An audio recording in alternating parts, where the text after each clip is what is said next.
how to pop up the pop-up jumbo shadow shelter. Σήμερα στο βίντεο tutorial που θα κάνουμε θα δείξουμε την εύκολη, που αρχικά φαίνεται πολύπλοκη τεχνική, για να αναδιπλώσουμε και να φυλάξουμε το pop-up shadow shelter του Jump. Ένα προϊόν ευκολόχρηστο και πολύ καλό, που πολλά παιδιά που θέλουν να πάνε στην παραλία μπορούν να χρησιμοποιήσουν. Το προϊόν μας, όπως ανοίγεται, αυτός είναι ο τρόπος χρήσης του.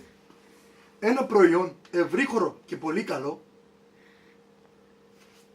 το οποίο αρχικά φαίνεται δύσκολο στη φύλαξή του, αλλά δεν είναι και τόσο. Αρχικά χρειάζονται 2 άτομα. Κωνσταντίνε, βοήθησε με σε παρακαλώ.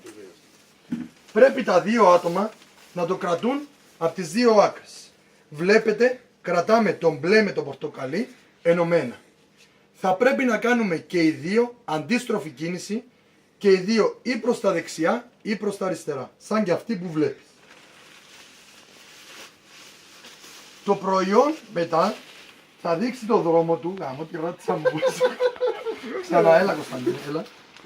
Με έγκλεισες το δίκτυο. Λοιπόν, το προϊόν, κάτι πήγε, δεν είναι τόσο δύσκολο. Θα πρέπει να το γυρίσουμε και οι 2 προς την ίδια πλευρά. Να το, έγινε. Πριν είχε πάει κάτι λίγο λάθος, αλλά τώρα έγινε. Εντάξει, θέλει λίγες διορθωτικές εδώ. Και να το, πήρε το σχήμα. Θα καταλάβετε ότι έγινε ορθά το προϊόν σας, αν το μπλε είναι στην άκρη. Γιατί δεν το... Ναι, γύρω. Να κάνουμε κάτι. Λοιπόν.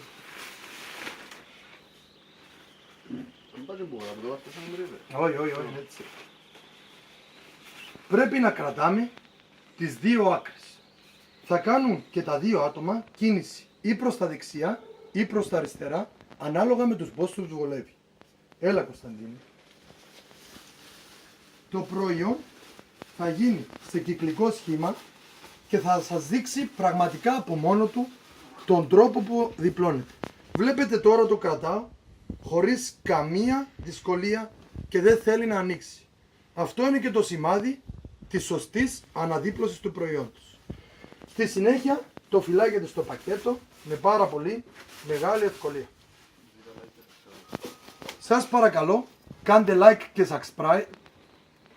Like και subscribe, μπορώ να τη λέξη εγώ. Καταρχάς τη φάτσα μου να βγάλεις βλάκα. Σας παρακαλώ, κάντε like και subscribe.